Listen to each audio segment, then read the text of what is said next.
Shalom Bapak Ibu semua, selamat sore. Ada sukacita ya. Amin. Oke.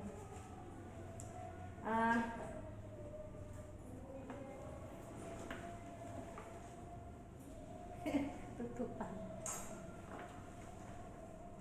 Ya, mari kita berdoa sebentar ya. Tuhan, pada sore hari ini Tuhan kami mau mendengarkan firman-Mu Tuhan. Kami berdoa Tuhan, kami mempersiapkan hati kami Tuhan. Kami mau membuka hati kami untuk mendengar firman-Mu Tuhan. Ya rata baca hati kami Tuhan untuk menjadi tanah yang gebur, untuk bisa ditaburi benih, sehingga benih itu bisa tertanam, bertumbuh, berbuah dan berdampak Tuhan.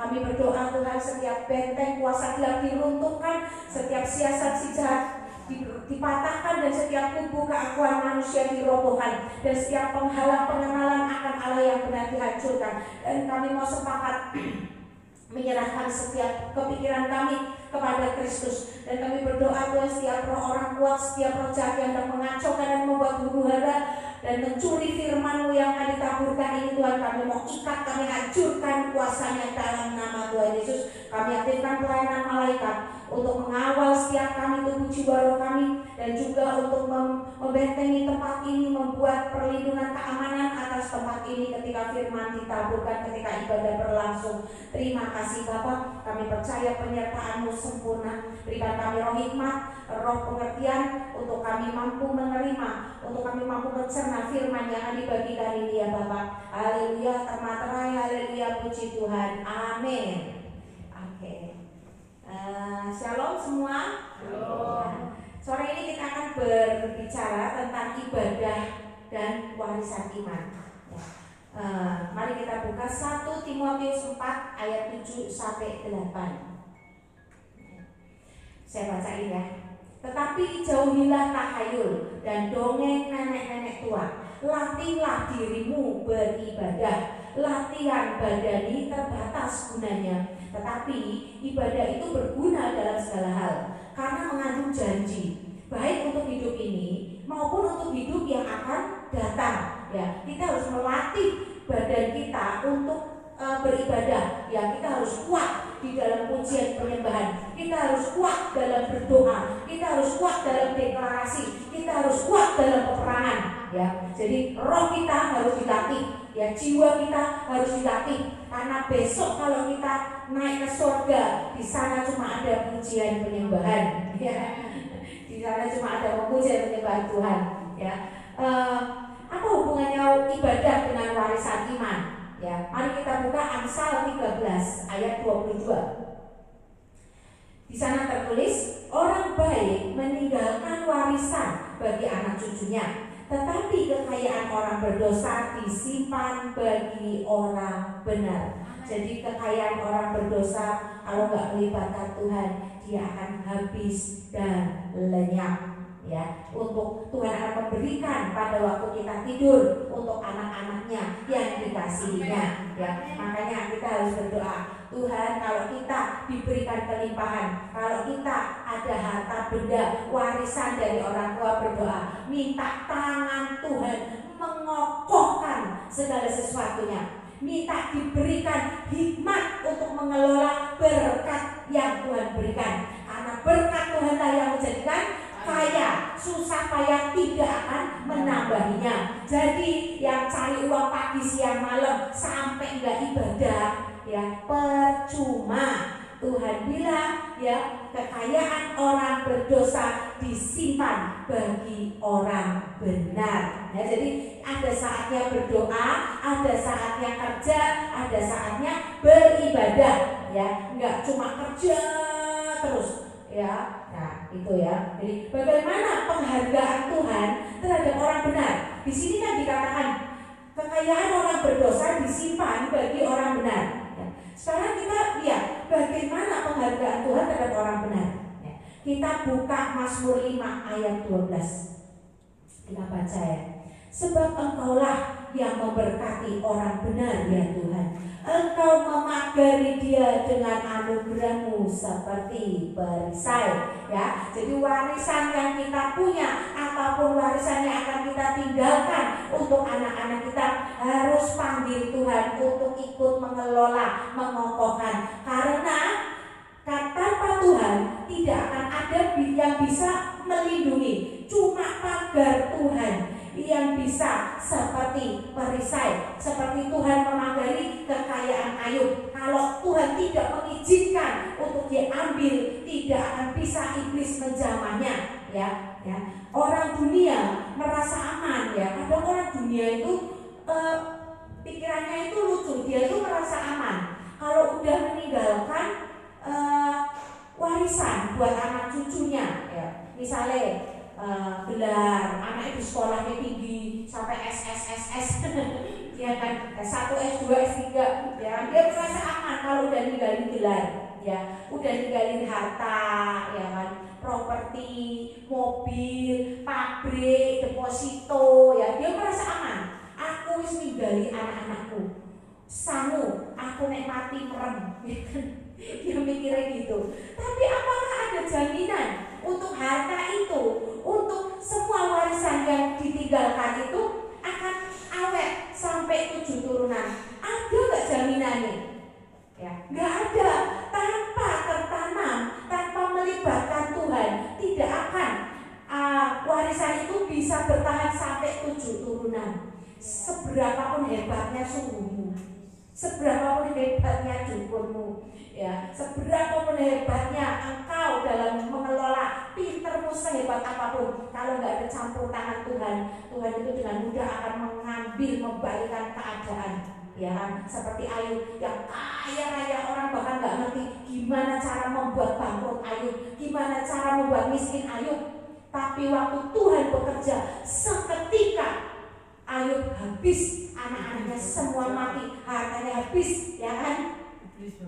Iblis bekerja ya, waktu iblis bekerja Tuhan mengizinkan pembalikan keadaan bisa terjadi tahu-tahu ya, tiba-tiba ya kan. Nah itu kan ngeri kan ya. Ibadah itu sangat penting bagi hidup kita untuk terus kita dapat mewariskan yang benar kepada anak-anak kita ya.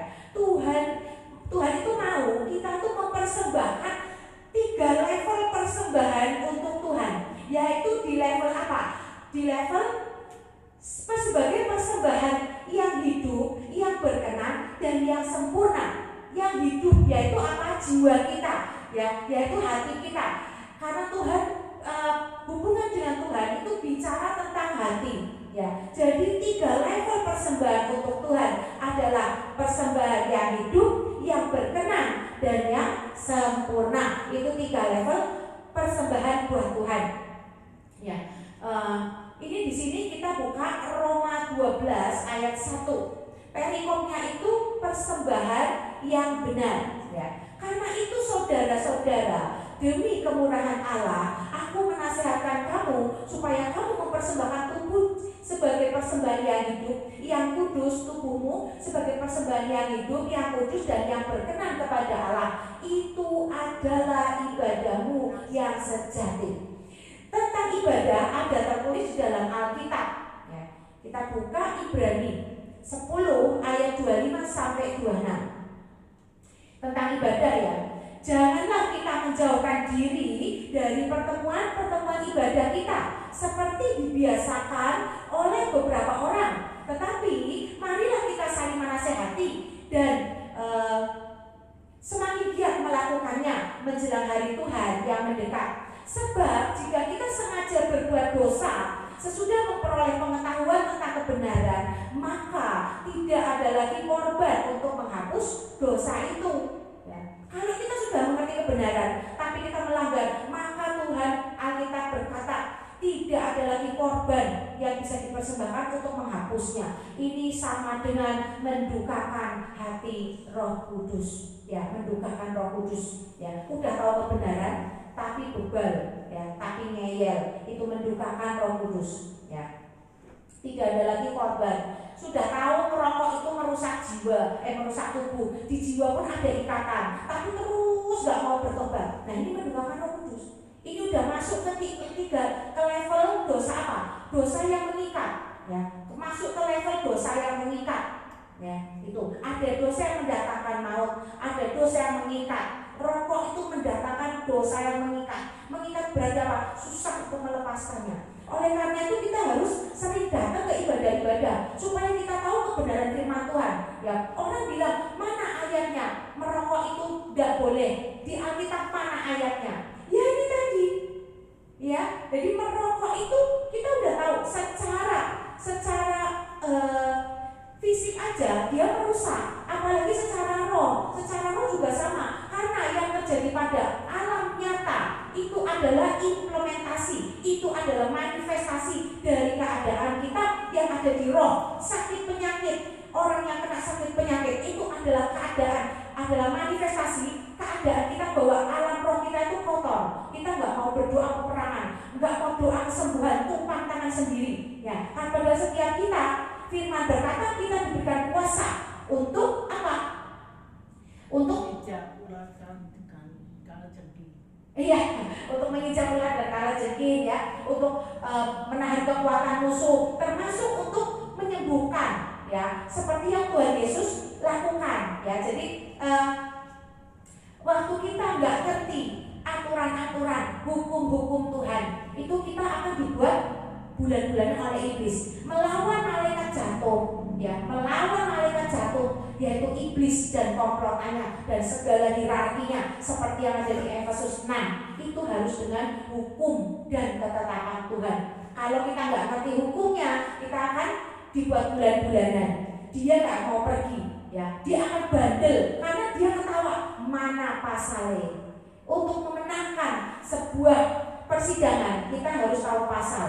Demikian juga waktu kita melawan malaikat jatuh yang mau membuat kekacauan atas hidup kita, atau orang-orang kuat yang mau mencoba mengacaukan pekerjaan kita, bisnis kita, kesehatan kita, kita juga harus pakai pasal Tuhan, hukumnya Tuhan, ayat-ayat dalam Alkitab. Itulah kenapa kita harus tidak boleh menjauhi ibadah, karena kita harus mengerti satu persatu, ya. Di dalam 1 Timotius 4 ayat 7 sampai 10. Di sini tadi kita udah baca, ya. Kita harus melatih badani, ya. Untuk supaya apa? 1 Timotius 4 ayat 7 sampai 10, ya. Kita harus melatih. Latihan badan itu terbatas, tapi ibadah itu berguna dalam segala hal. Karena dalam ibadah kita mendapatkan pengetahuan, kita bisa upgrade iman, ya kan? Seluruh orang percaya itu harus melatih jiwa dan otot-otot rohani kita untuk jadi kuat dan tahan, berada di dalam pujian penyembahan, berada di dalam doa syafaat, untuk tahan berada di dalam ibadah, mendengarkan firman, mengupas firman, ya. Setiap orang percaya harus melatih punya roh yang kuat. Kalau rohnya nggak kuat, udah pasti musuh kita ketawa, ya, bersorak-sorai, injak-injak kita. Bukan kita yang menginjak mereka, tapi mereka yang menginjak kita, ya. Makanya harus dilatih dalam pertemuan ibadah-ibadah. 1 jam fokus dengerin firman, 1 jam fokus berdoa dan menyembah Tuhan, ya. Cuma 2 jam aja, ya. Waktu dari 24 jam yang Tuhan berikan, cuma 2 jam aja, ya. Kita fokus, ya. Tujuan hidup orang tua itu buat apa sih? Ya, tadi kan kita judulnya tadi waktu kita ini ibadah dan warisan iman, ya kan? Seluruh karena tujuan hidup orang tua itu adalah diberkati. Oh ini ya, kenapa kita harus kuat dalam pujian penyembahan? Karena kita ini adalah calon penghuni surga. Di surga hanya ada pujian penyembahan kepada Tuhan. Di dalam Wahyu 11 ayat 16 dikatakan, dan ke-24 tua-tua yang duduk di hadapan Allah di atas tahta, mereka tersyukur menyembah Allah. Jadi tua-tua itu pun juga tersyukur menyembah Allah. Para malaikat tersyukur menyembah Allah. Ada banyak diimplementasikan dalam lagu-lagu, ya kan? Bersama malaikat di surga, nyanyikan hidup pujian, bermasmur bagimu, muliakan namamu.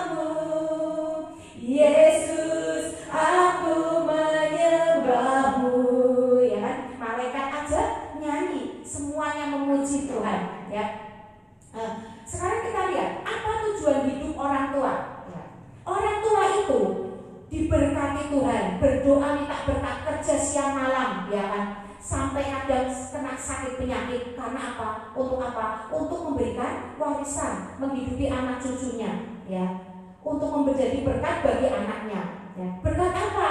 Berkat iman, bukan kutuk, bukan mewariskan kutuk, tapi mewariskan berkat, yaitu berkat materi, berkat dan juga berkat rohani, berkat iman, bukan mewariskan kutuk. Tapi pada kenyataannya, ya, pada kenyataannya itu orang tua itu nggak ngerti, dia sudah mewariskan kutuk, ya kan?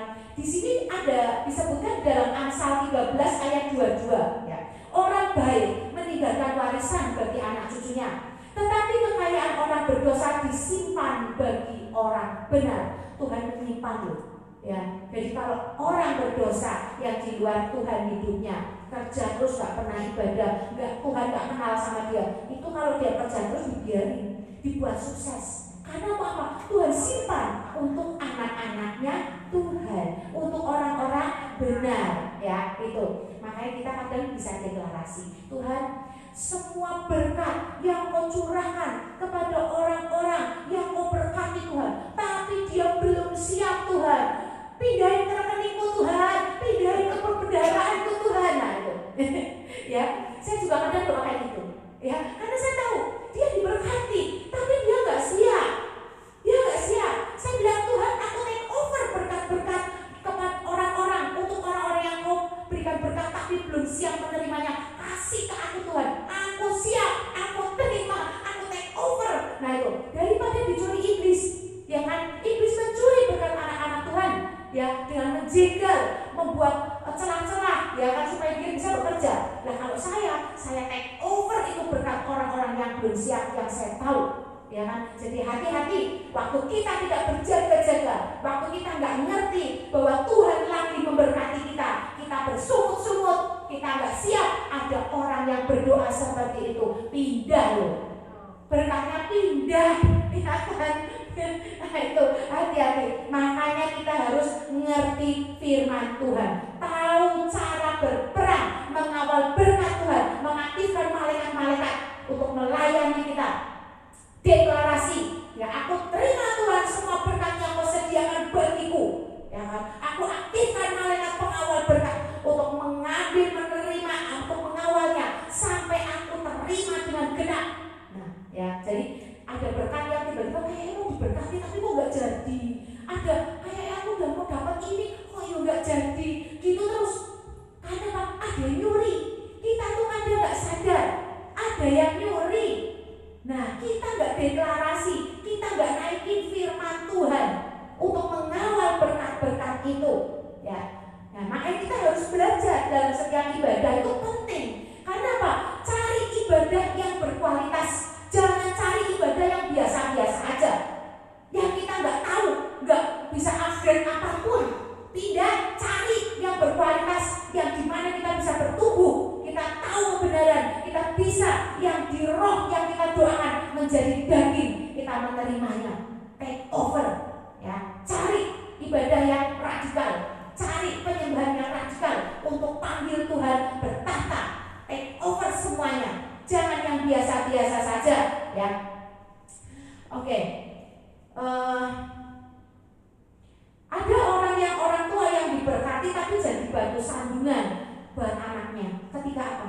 Ketika orang tua itu suam-suam kuku dan tidak tahu apa aja sih aturan Tuhan, apa saja aturan hukum-hukum Tuhan, apa saja akibat suam-suam kukunya dia bagi anak turunannya, itu apa aja. Itu dia diberkati tapi jadi batu sandungan, ya. Nah, apa akibat tawar hati? Dia nggak tahu. Akibat ibadah asal datang, asal hadir doang, habis itu dia nggak pulang, nggak dapat apa-apa, pulang lupa semua karena nggak dicatat, ya kan? Karena iblis pasti akan buat lupa. Waktu ibadah, pendetanya berdoa, minta ada pengawalan malaikat, ya kan? Penjagaan malaikat, minta setiap khotbah itu tertanam, kita ingat pasti ibadah, keluar dari gedung lupa. Iblis mencuri. Padahal firman yang kita berikan pulang harus direnungi kembali, dibaca.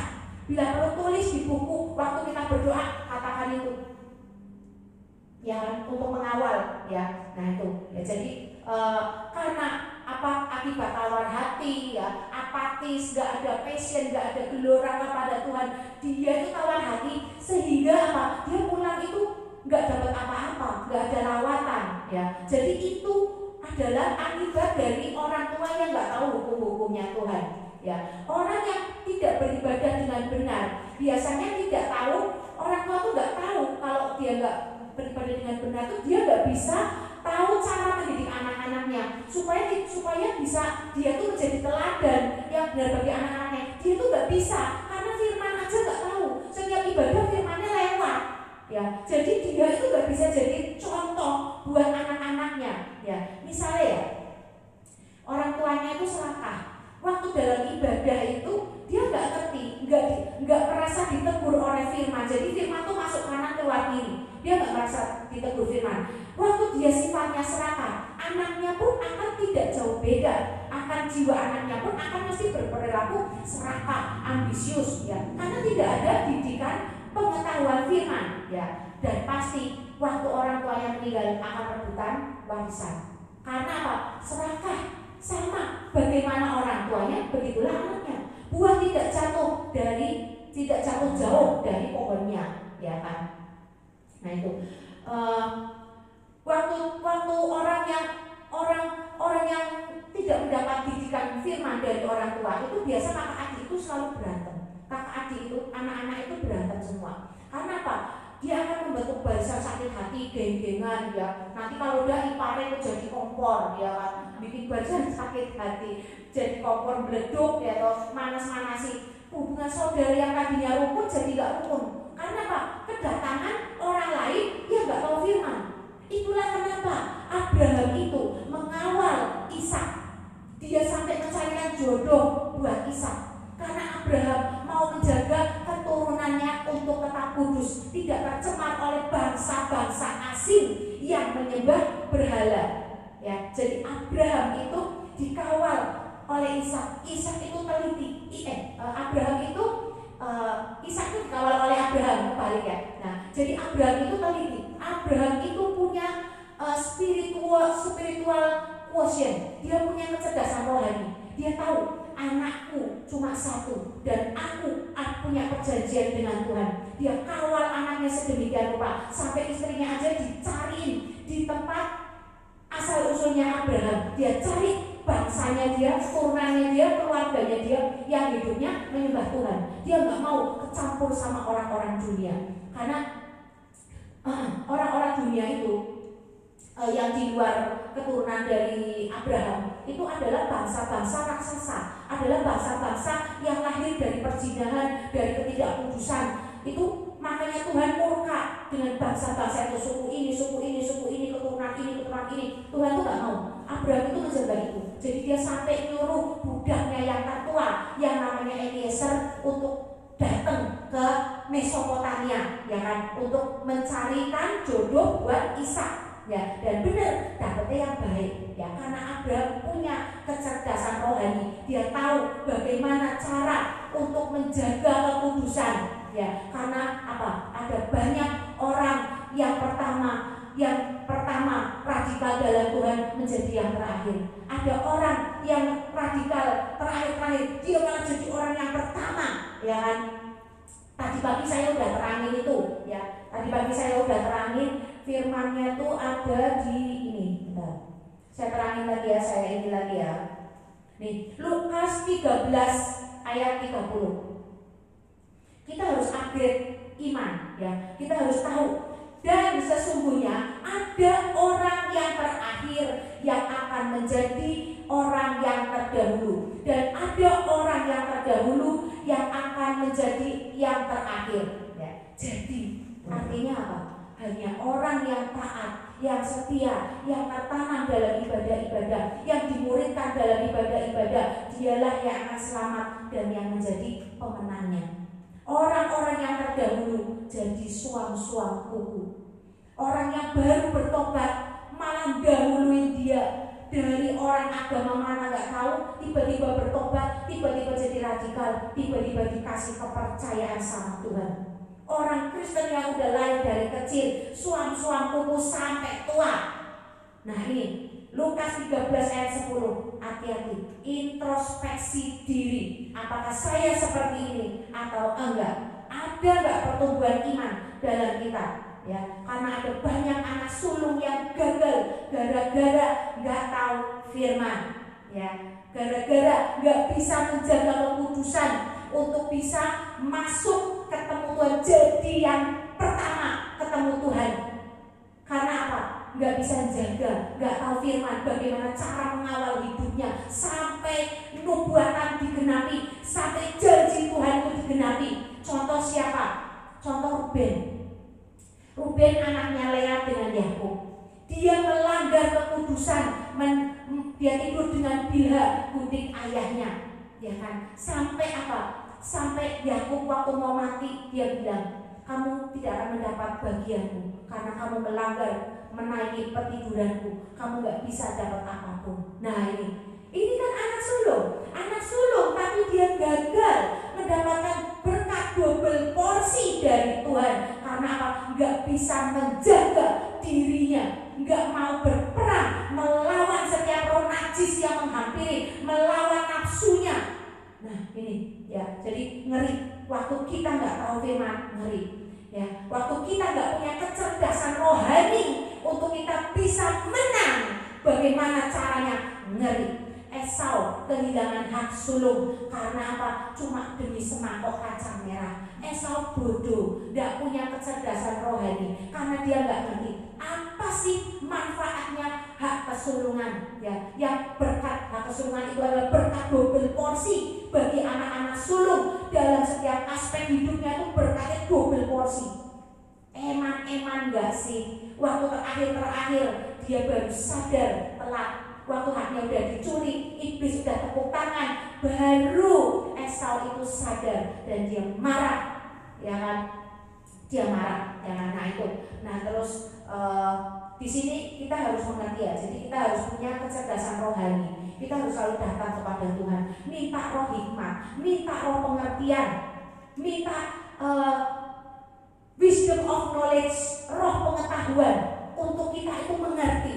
Tuhan berikan rema, pewahyuan. Apa sih yang sedang terjadi sama aku Tuhan? Kok aku enggak gol-gol ya? Kok doaku enggak terjawab ya? Kok pergumulanku enggak terjawab? Aku ini lagi diputar Tuhan di padang gurun, apa lagi dilewatin doang? Apa aku ini sebentar lagi udah mau sampai? Apa masih lama Tuhan? Tanya, bagaimana keadaan kita? Jangan sampai kita jadi orang tidak berhikmat. Kita diputar lama banget, gak sampai pergumulan kita, ya. Karena kita tidak tertanam dalam ibadah, kita gak upgrade iman, gak tahu rahasia-rahasia yang tersembunyi yang ada di firman waktu disampaikan di ibadah, ya. Ngeri, ya kan?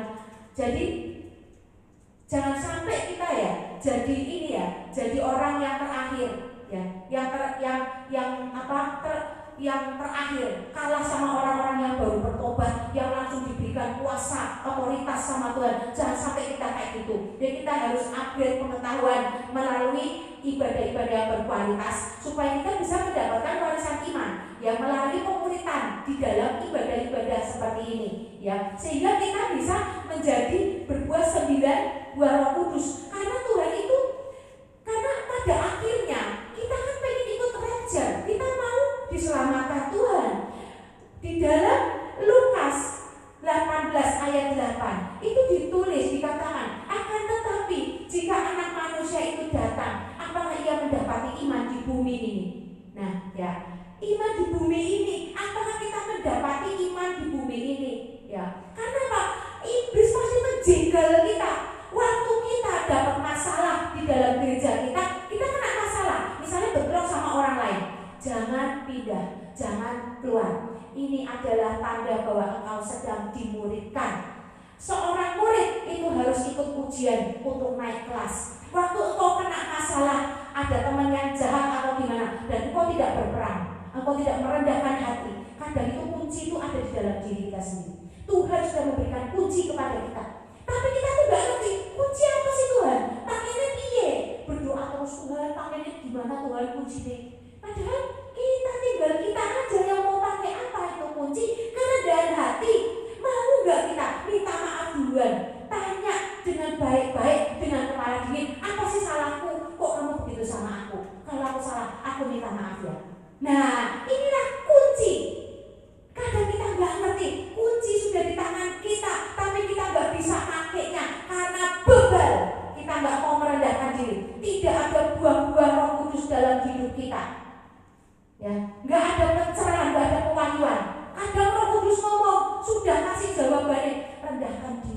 minta maaf duluan, ajak makan, sapa duluan. Tapi kitanya bebal. Kitanya malah bilang itu iblis, bukan Tuhan, itu suara iblis. Padahal Tuhan lagi mengaktifkan kunci untuk terjadi pemulihan, terjadi pendamaian dengan Tuhan.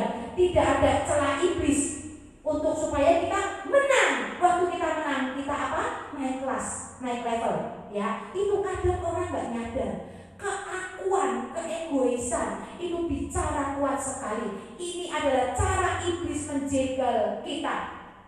Ya, jebakan iblis kita harus waspada. Apa sih jebakan iblis? Kesombongan, ya, merasa paling pintar, merasa paling hebat, merasa jadi si paling cerdas, ya. Terus apalagi berubah setia, ya, tiba-tiba jadi belok, jadi pengkhianat. Tadinya dia radikal setia di gereja kita, tiba-tiba pindah gereja, entah kenapa dia ngejelek-jelekin gereja kita di tempat lain, ngejelekin gembalanya, ngomong di sana jelek-jelekin, pindah sini jelek-jelekin. Ini berubah setia, jadi pengkhianat. Ini jebakan iblis, ya. Karena apa? Tuhan mencari orang-orang yang setia. Orang-orang baik ada di mana-mana, tapi orang setia siapa yang akan menemukan? Ini jebakan iblis. Karena waktu engkau setia, ada upah yang luar biasa yang Tuhan berikan.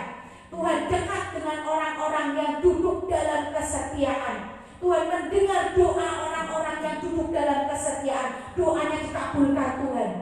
Jadi iblis berusaha untuk membawa kita, menjebak, menyeret kita untuk jadi pemberontak orang-orang yang tidak setia, supaya doa kita tidak didengar Tuhan. Hati-hati. Ini jebakan iblis, ya. Ketidaksetiaan ini jebakan iblis, karena upahnya besar. Doamu tidak akan delay, doamu pasti cepat digenapi. Beda orang-orang yang tidak duduk dalam kesetiaan, doanya nggak cepat digenapi. Makanya iman Tuhan itu harus dimurnikan hatinya untuk selalu duduk dalam hadirat Tuhan, dimurnikan, diuji dalam kesetiaan, diuji dalam ketaatan, diuji waktu kamu miskin, kamu dibuat habis, apa yang kamu lakukan? Karena apa? Hadiahnya gede. Waktu imam-imamnya Tuhan berdoa, Tuhan mendengar. Karena apa? Dia adalah orang-orang yang setia. Nah ini jebakan iblis. Apa sih cirinya waktu kita tuh ada kesombongan dalam hati kita? Kadang kita nggak ngerti, kita tuh sombong tapi nggak nyadar. Caranya ngecekin. Waktu kita doa, waktu kita dengerin firman, ya, kita kan sering nih datang ke ibadah-ibadah. Kita dengerin firman itu kita ngomong gini, oh itu, aku udah tahu ceritanya. Dia malah aku ngerti ceritanya itu lah. Aku tak mikir nanti habis ini aku mau makan apa ya, habis ini aku mau pergi kemana ya, oh ya habis ini aku mau belanja, aku mau beli ini, mau beli ini. Dia jadi gak dengerin firman. Karena apa? Ada kesombongan. Nah kesombongan ini adalah celah untuk iblis masuk dan mendakwa Tuhan kepada Tuhan. Tuhan tuh lihat, sombong loh Tuhan. Dia tuh ada firman, malah dia main handphone, malah dia ngelamun, doblok, jebule mikir bari ini main belanja. Padahal cuma 2 jam aja duduk di hadirat Tuhan. Iblis tahu dari gerak-gerik kita. Dia gak bisa tahu hati kita, tapi dari gerak-gerik kita, dari muka melongo kita, iblis tahu, oh lagi mikir, lagi ngelek, bari ini mangan, main kuliner. Nah ya, jadi itu iblis tahu, ya, hati-hati. Cara iblis, jebakan iblis ya atas kita, ya, ngeri banget. Oke, kita lanjut tadi sampai mana? Ya, terus ini. Orang yang nggak tahu firman biasanya kakak adiknya itu berantem semua karena dia nggak tahu firman. Padahal Amsal itu berkata, Amsal 18 ayat 6 ya, itu berkata, bibir orang bebal menimbulkan perbantahan dan mulutnya berseru minta pukulan. Ngeri gak sih? Mulutnya ngomong minta dipukul. Ya, bibir orang bebal itu siapa? Orang yang serakah, yang menimbulkan perpecahan antar saudara kandung. Itu orang bebal. Ya, jadi kita hati-hati kalau ketemu orang seperti ini, laporin aja ke Tuhan. Ya, bawa namanya ke Tuhan. Tuhan, aku memberikan tempat kepada murkamu untuk engkau bekerja. Aku tidak mau menghakimi. Silakan engkau, matamu tertuju Tuhan pada si A.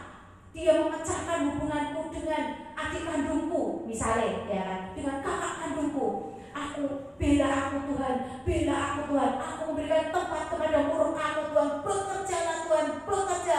Mata Tuhan tertuju pada si A, bawa namanya. Pasti Tuhan beracara. Ya, kita sabar. Kalau kita diberikan anugerah oleh Tuhan, kita akan melihat kejatuhan orang itu. Kalau nggak segera bertobat, kalau bertobat selamat, ya kan?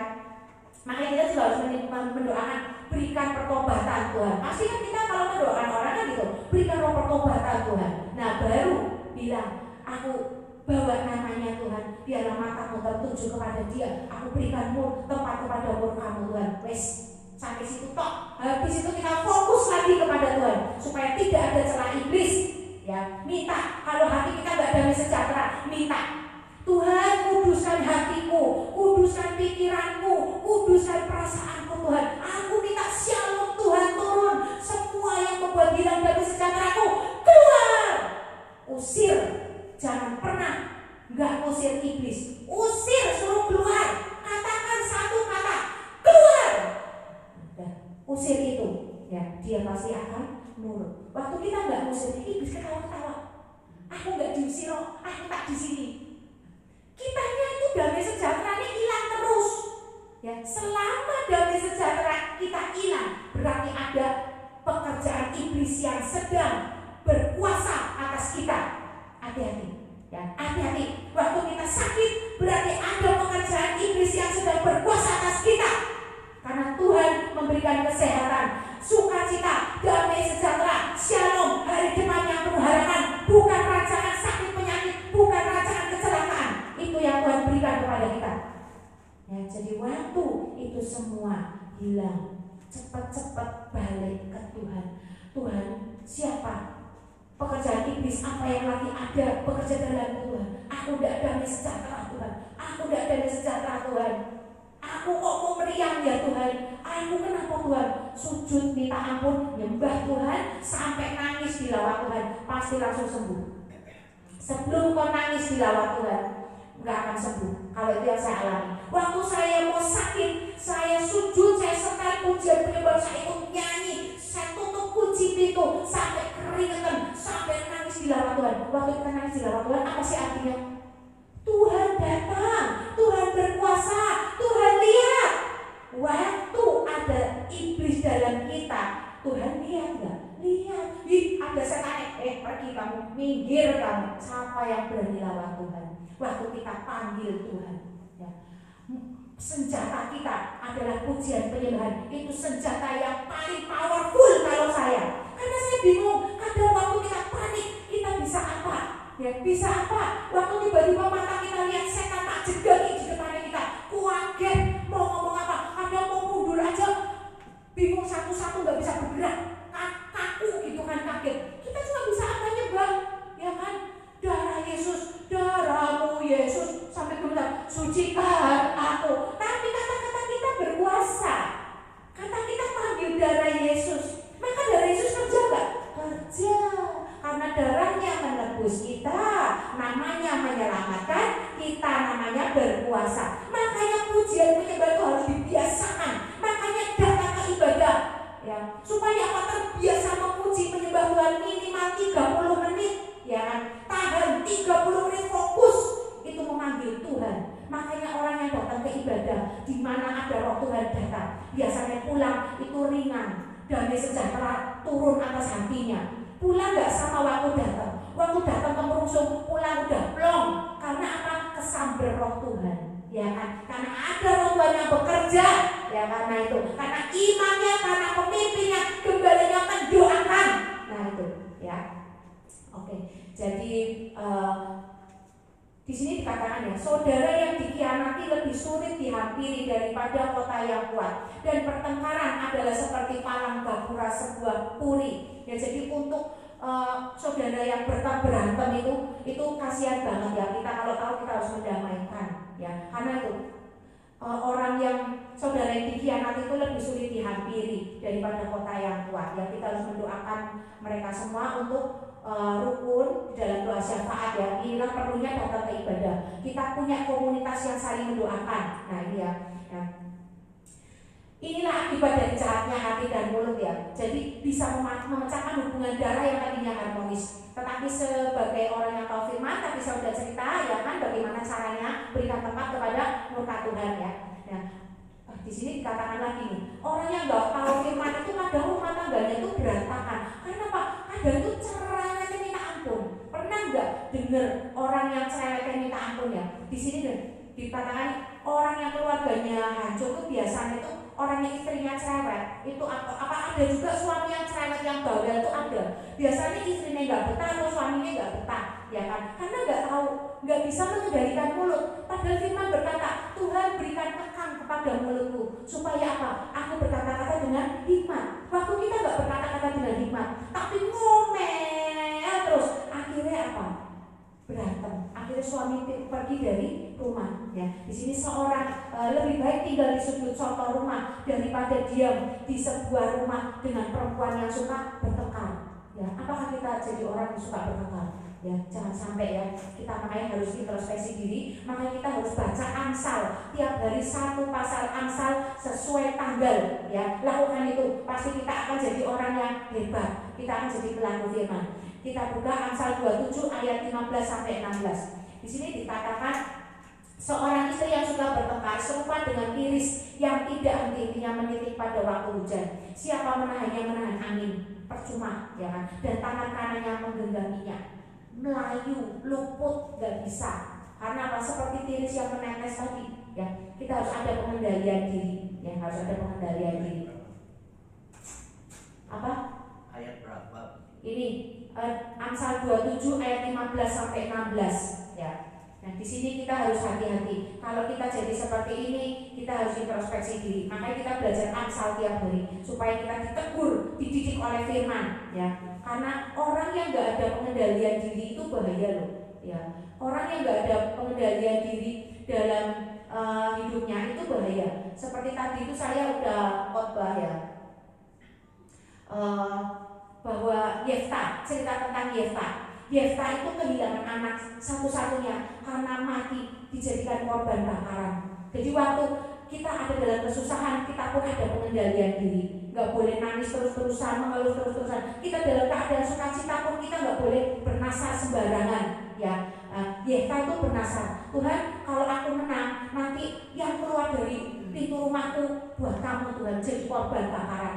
Padahal yang keluar sama anak perempuan satu-satu nih, Yefta nangis, ya kan? Karena ceroboh dalam berkata-kata, nggak ada pengendalian diri. Ya, jadi hati-hati. Pengendalian diri itu fatal akibatnya. Pengendalian diri itu Amsal bilang orang tidak bisa menguasai emosinya, nggak ada pengendalian diri. Itu seperti kota yang bentengnya, temboknya ambruk, bisa diterobos oleh orang. Musuh bisa langsung masuk, ya, karena secara roh.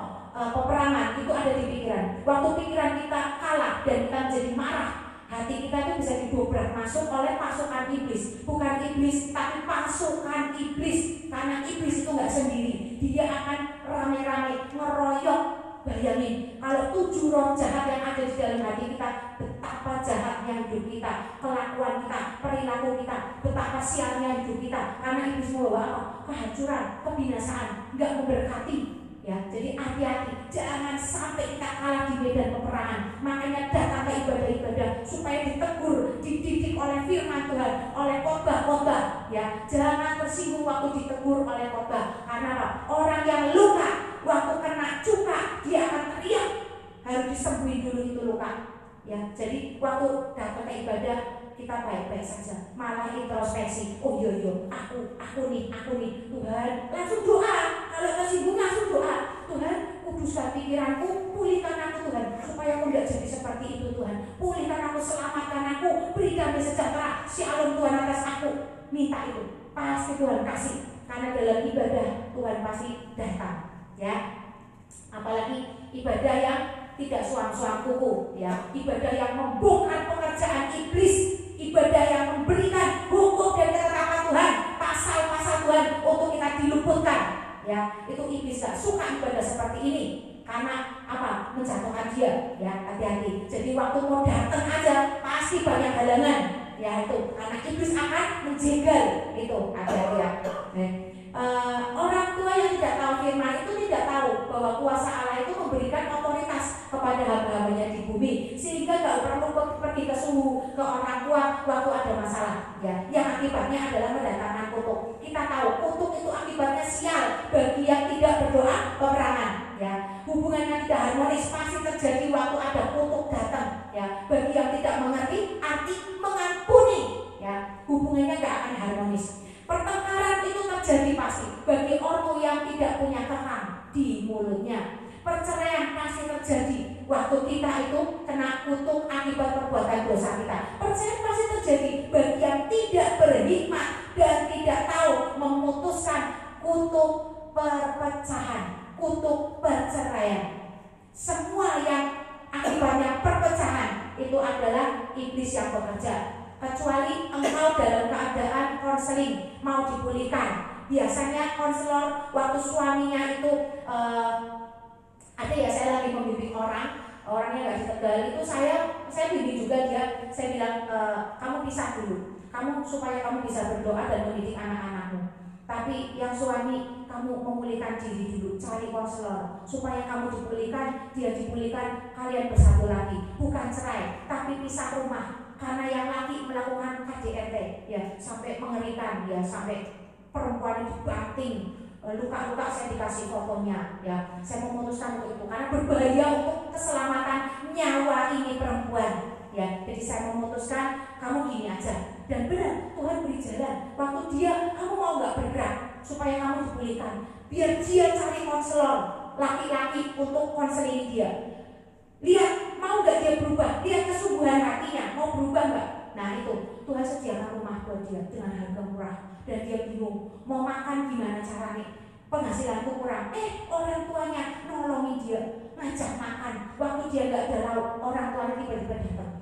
Yuk makan bareng yuk di rumah mama. No, yang tadinya dia berantem sama mamanya, waktu Tuhan berkenan dengan jalan seseorang, musuh orang itu pun didamaikan dengan dia, ya. Itu tanda bahwa Tuhan berkenan. Musuh orang itu pun didamaikan dengan dia. Waktu engkau belum damai dengan musuhmu, cari perkenanan Tuhan. Doa peperangan, deklarasikan sampai musuhmu didamaikan dengan engkau dan berkatmu mengalir lancar, ya, ya. Ya. Aku mau tanya tadi, kemudian khotbah Lukas 13 ayatnya berapa? 13 ya? 30. Oh 30 ya? Ayat 30. Oh iya, itu di materi yang pagi. Ini saya lagi buka materi yang sore, soalnya beda. Ya, jadi ya itu benar gitu. Nanti pulangnya saya jelasin lagi ya, ya. Saya kasih ayatnya ya. Kita lanjut dulu ya. Ya kita jadi tahu ya, akibat kutuk itu perceraian bagi yang tidak berhikmat dan tidak tahu memutuskan. Kutuk perceraian, diputusin, ya, diputusin tali mata rantainya, ya. Kena sakit penyakit bagi yang kering jiwanya. Jadi orang yang kena sakit penyakit itu tanda jiwanya kering, ya. Cari Tuhan sampai nangis-nangis di lawat Tuhan, ya. Saya dulu sembuh dari sinus, dari alergi, karena apa? Setiap pagi nyari Tuhan, nyanyi terus sampai di lawat Tuhan. Tiba-tiba orang nangis kan mesti umbelen. Lah waktu saya sisi, umbel sisi itu yang namanya tisu, ada bercak darah, ada bercak hitam, bercak hijau, itu keluar terus setiap hari, keluar terus. Seminggu sembuh saya. Udah nggak alergi, nggak kena sinus, nggak mimisan, udah nggak, bersin. Saya tuh kalau bersin sehari bisa 100 kali.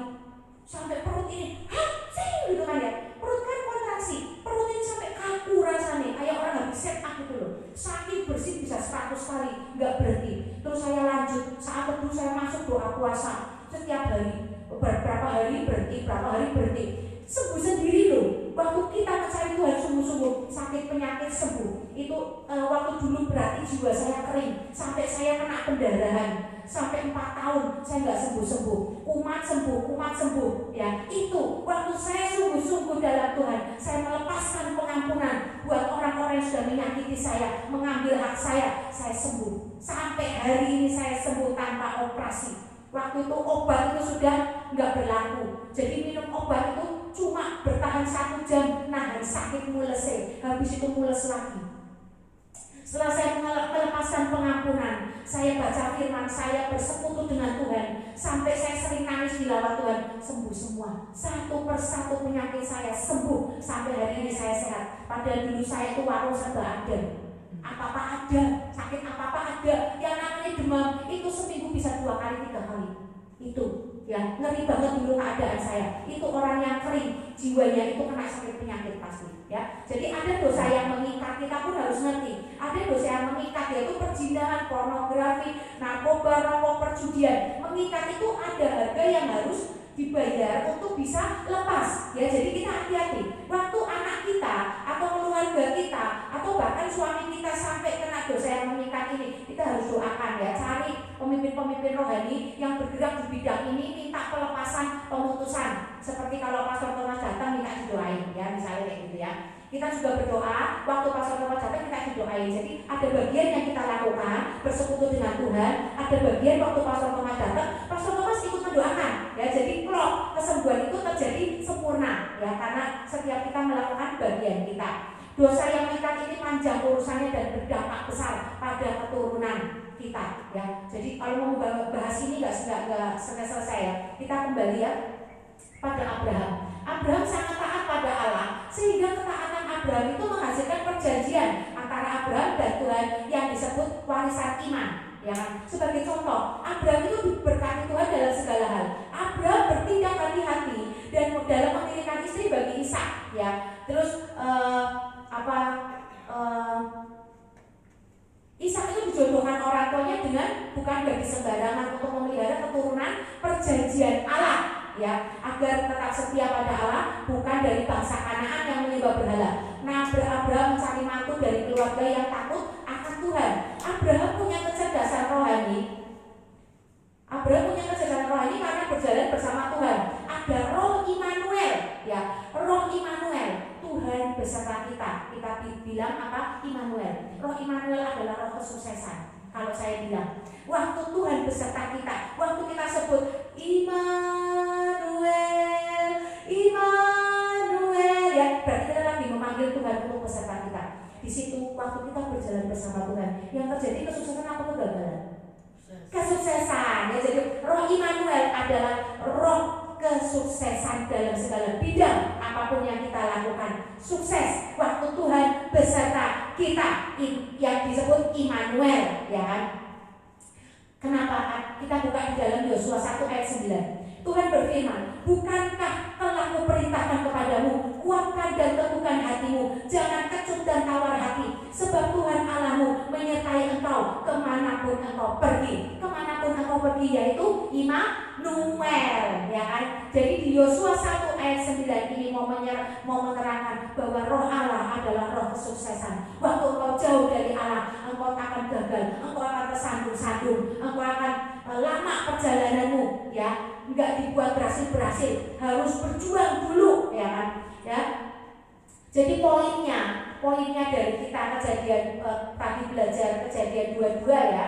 Tadi pagi juga saya sudah khotbahkan kejadian 22. Poinnya itu ketika Abraham taat dan meletakkan yang paling dicintai, mempersembahkan mezbah buat Tuhan, meletakkan yang paling dicintai dan meninggalkan kenyamanan dan memilih ikut Tuhan, maka lahirlah perjanjian Abraham dengan Ishak. Ya, Abraham dan Tuhan, dan Ishak mempunyai, karena Ishak mempunyai respon hati yang benar, taat melakukan tanggung jawab, tepat pada saat disuruh menabur, ya, di masa sukar dia nggak manja dan terus bekerja keras. Akhirnya apa? Ishak menikmati hasilnya, yaitu Ishak menjadi kaya 100 kali lipat. Ishak menikmati kekayaan dan kelimpahan dari Tuhan. Waktu perjanjian Abraham itu turun, perjanjian antara Tuhan dengan Abraham menghasilkan kelimpahan pada Ishak, menghasilkan Ishak diberkati, perjalanannya berhasil dan beruntung. Ya, apa sih perjanjian Abraham? Ya, Tuhan memberikan tanah Kanaan jadi milik Abraham, menjadi bapak Abraham, menjadi bapak bagi banyak keturunan rohani. Abraham melahirkan anak-anak rohani. Abraham jadi sahabatnya Tuhan. Ya, Abraham menguasai dunia.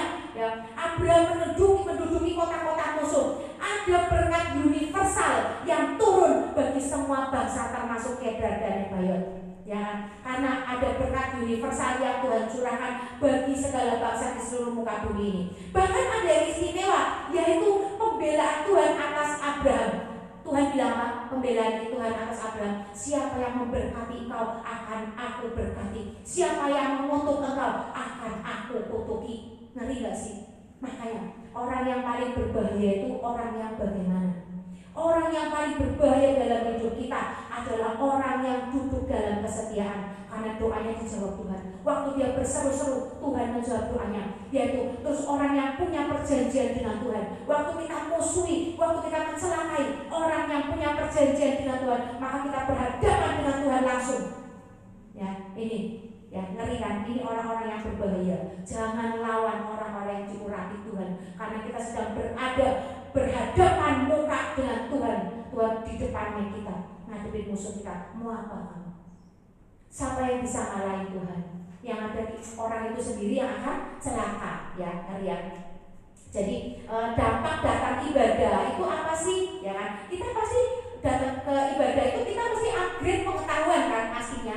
Makanya cari gereja yang mengupas hal-hal yang tersembunyi, jangan yang biasa-biasa saja. Ya, kadang hal yang tersembunyi dikupas pun orang nggak bisa nangkap.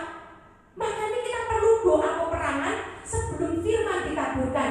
Seperti saya tadi, saya ikat semua roh-roh orang kuat, semua benteng-benteng dirobohkan, benteng si jahat, semua siasat si jahat dipatahkan.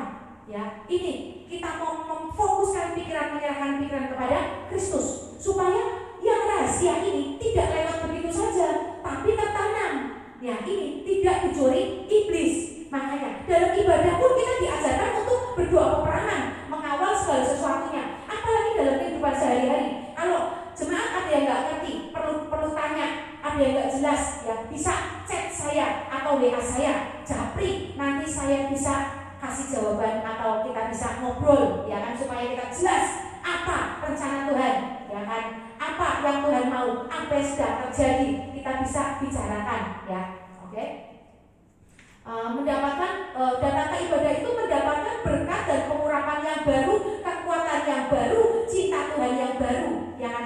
Imam di sini waktu pulang memberikan apa? Doa berkat, ya kan. Yaitu kita mendapat berkat yang baru, mendapat pengurapan yang baru. Pengurapan itu adalah kekuatan kita untuk menghadapi masalah, ya. Makanya perlu sering datang ke ibadah-ibadah, perkumpulan-perkumpulan, karena sering gembalanya itu memintakan doa, minta ampun. Tuhan ampuni setiap jemaat yang hadir, Tuhan ampuni Tuhan. Waktu pemimpinnya ngomong mintakan mewakili jemaat, minta ampun sama Tuhan, dosa-dosa jemaat diampuni gak? Diampuni. Bahkan karena dia adalah jembatan antara manusia dengan Tuhan, jadi diampuni. Waktu diampuni, sampah yang ada di kita jadi nggak bawa sampah, badan kita, jiwa kita jadi ringan.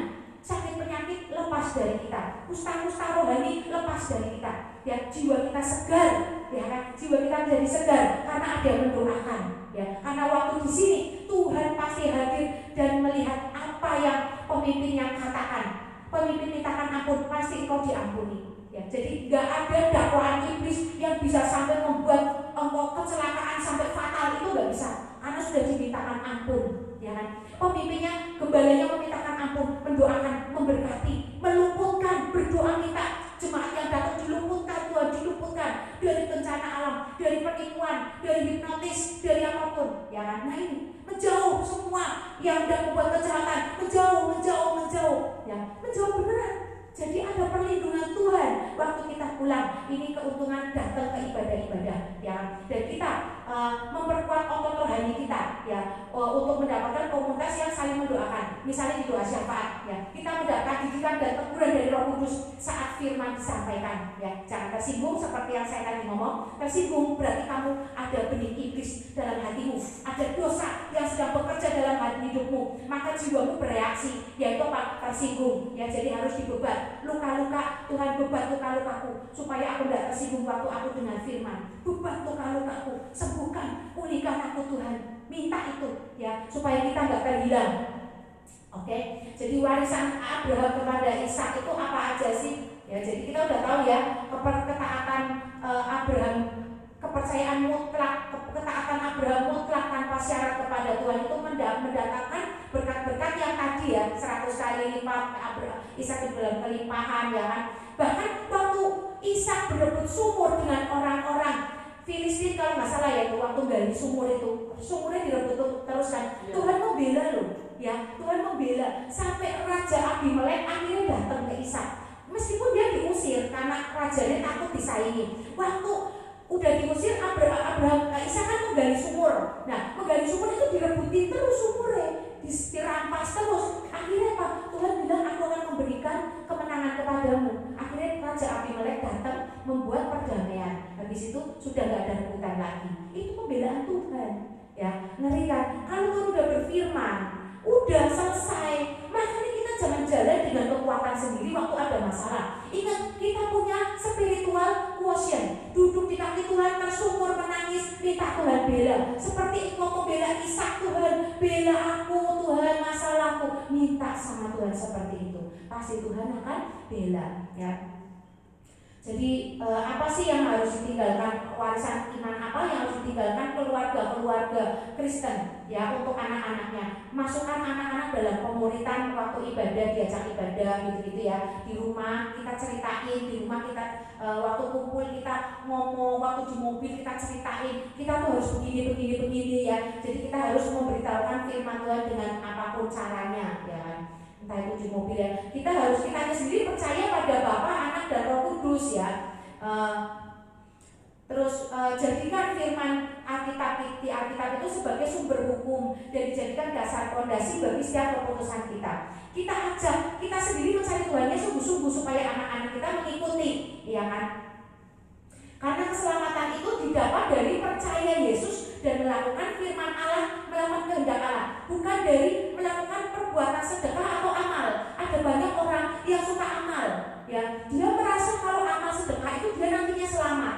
Nah, amal sedekah itu adalah tabur tuai di bumi, cuma di bumi, ya, karena dilihat orang, ya, dilihat orang. Tapi firman Tuhan bilang apa? Waktu memberi tangan kiri, memberi tangan kanan nggak boleh lihat. Waktu engkau tabur tuainya di bumi dilihat orang, ya upahmu cuma itu di bumi doang. Tapi keselamatan cuma dengan percaya kepada Bapa, Anak dan Roh Kudus, cuma itu toh, ya. Jadi nggak bisa kamu mau beramal seperti apa kalau engkau nggak ada percaya dengan Bapa, Anak dan Roh Kudus, nggak akan bisa selamat.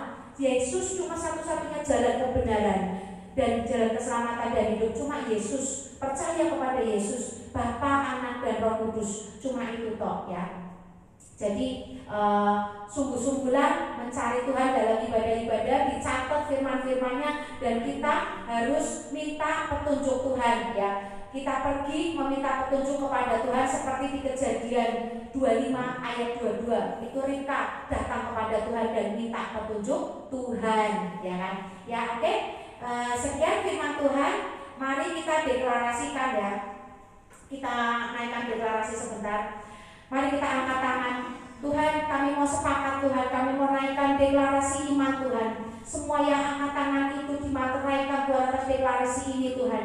Aku adalah orang yang berharga. Aku dimerdekakan. Aku orang yang ditebus, Tuhan. Aku dikasihi, Tuhan. Aku diberkati, Tuhan. Aku makmur. Aku dilindungi, Tuhan. Aku diampuni, Tuhan. Aku sehat dan utuh tubuh jiwa rohku, ya. Aku teguh dalam iman. Aku penuh hikmat. Aku berbakat. Aku percaya diri. Aku kreatif. Aku kompeten. Aku disiplin. Aku fokus pada firman Tuhan. Aku penuh dengan motivasi, kreativitas yang efektif, yang efisien, yang ajaib. Aku diperlengkapi. Aku diurapi. Aku diterima dan diakui. Aku adalah anak Allah yang maha tinggi. Aku